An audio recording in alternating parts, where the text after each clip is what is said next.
So are the refs out against Nikola Jokic?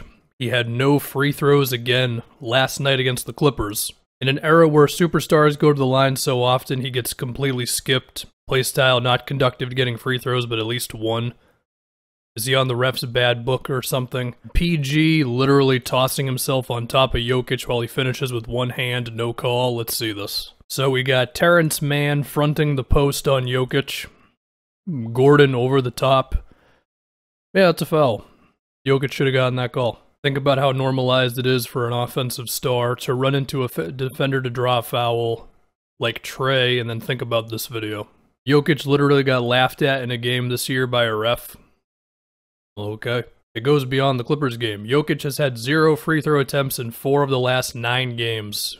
5 games without a free throw. Thank you. I figured that out. Do refs want to stop him from getting MVP or what? He was getting hacked and fouled in the entire game versus the Clippers and should have had a minimum of 10 free throw attempts. This is the thing, like, the whole world wants Jokic as MVP and it's not even close. I mean, I'm sure Sixers fans don't, but besides that, yeah, it would be cool. Well, to do some due diligence, let's look at Jokic's shots against the Clippers. Got a turnaround jumper. It doesn't seem, I mean, it's not the best angle. It doesn't seem like there's a lot of contact there. Turnaround fade. We got some contact. It could have been alright. I mean, he clearly had one arm on his back, but you're allowed to do that.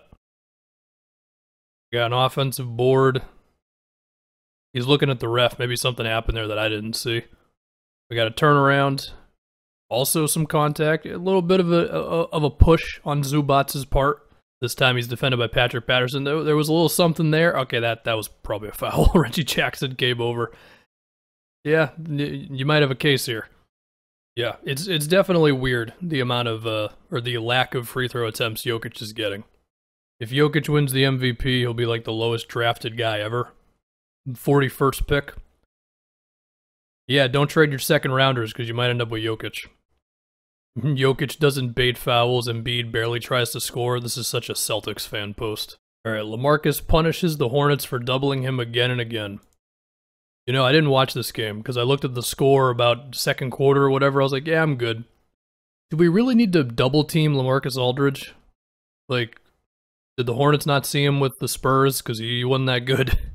I think you're okay just giving him single coverage, man. But, okay, fine. Just double team the, like, 36-year-old who's shooting, I don't know, 40% from the field. Bam, puts the clamps on Steph. I did see this one. He switches on him and Steph pulls like he tries to pull like a Kevin Love finals thing where he's just like, you know, does that. DeRozan is averaging 7 assists on 1.8 turnovers. Yeah, he's really good. He suddenly became a point guard, even if he's not technically a point guard. Ties the game at 110 with 2.7. Yeah, this game wouldn't end. It just kind of kept going. It was Trae Young pick and rolls versus whatever mid-range jumper the Spurs could come up with. And DeRozan, I mean, look, man, when he's making those, it is one of the more, like, aesthetic games in the league, I feel like. Partly because it's foreign as hell. Aaron Gordon suffocating Kawhi's shot attempts. This is why they got him. Well, this is an offense, but, you know. He's certainly big enough to defend. Here he is right here. Being attentive to Luke Kennard as well as Kawhi. And that was really good. It's most of the time Kawhi goes up with that, and the dude he's going up against is like not tall enough to make a difference, so it doesn't matter if it's a good contest, but that's different, definitely. The Nuggets are really good, and they might, I mean, I go back and forth on second best team in the West all the time, assuming the Lakers are healthy. Could be the Nuggets. Could be. Bam alerts media that Jimmy Butler is half nude for his media session. I feel like there's a section of NBA Twitter that would just be all over this. Dwight gets the block on one end, and Matisse Thybulle finishes with the poster dunk over Dean Wade. What does Dean Wade deserve for this? That was bad English, but you know what I mean. Thybulle on the break. Oh, sorry, Dean. That's rough. I barely even saw the Dwight block. There we go on Sexton. Man, Philly's making it work without Embiid, man.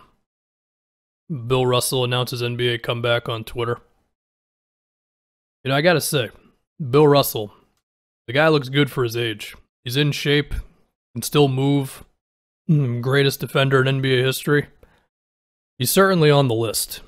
I think relative to their league, he's probably the best ever, yeah. But, you know, it gets kind of tough when you look at footage of back then and it's like, oh, they don't dribble with their left hand. Okay. In before someone mentions the, like, 4 guys who dribbled with their left hand. Paul George blows the layup. Batum blows the putback. Okay. It's pretty easy. Just doesn't go in. Cool. There's a metaphor for life in here somewhere. I'm not sure what it is. Oladipo finds Bam for the Go-Go Gadget Arms alley-oop. This just reminds me of the Lupe Fiasco song, which was like the second song on The Cool, I believe it was. Oh, there's a dunk. I think it might have been the third, because The Cool had like 2 songs where he wasn't rapping in the beginning. There's a dunk on screen, apparently. Jordan Clarkson details what happened on the team flight. Yeah, so at first, like, they just hit some birds, and it didn't seem like that big of a deal. And then later on, it seems like there was, like, a real fear that there was going to be some problems with the plane.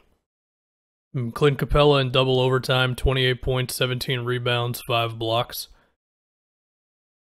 Yeah, Capella's been kind of, like, really, really good. I don't know where he ranks among best centers in the league, but you know, he's certainly somewhere on the list. And I saw somebody tweet saying, like, Clint Capella is what people think Andre Drummond is. I think there's some truth to that. And it's still kind of wild to think about the Rockets just trading him away. I mean, I know they wanted to go small ball, and I mean, look, they ran to the Lakers, so whatever. But it's just like they had a 5-year-old center who could, you know, switch on defense and stuff. Like, just kind of let that guy go. They got Christian Wood now, so not the worst thing in the world, but it's still not great. The play-in is mostly a disgraceful idea. Could understand if a technicality tiebreaker. Don't understand it's fair. Theoretical 50-win 7th seed, 30-win 10th seed. Yeah, I think the ideal thing for the play-in would be if the teams would have to be within a certain amount of games of each other.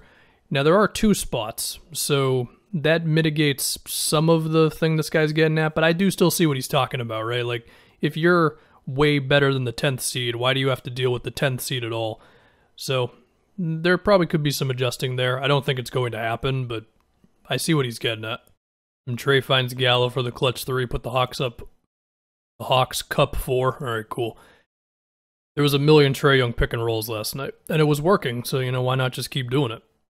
And eventually, Capella steps up. They have Derek White defending Capella. Spurs just go in no center. So, in theory, that allows you to, like, switch and stuff. Or just bring 2 defenders and you have DeJounte there for Capella. But Trae, honestly, like, Trae probably did exactly what the Spurs wanted him to do. I mean, look at this. He is surrounded right now. But, you know, he's good. So, you get that to Gallo, and there you go.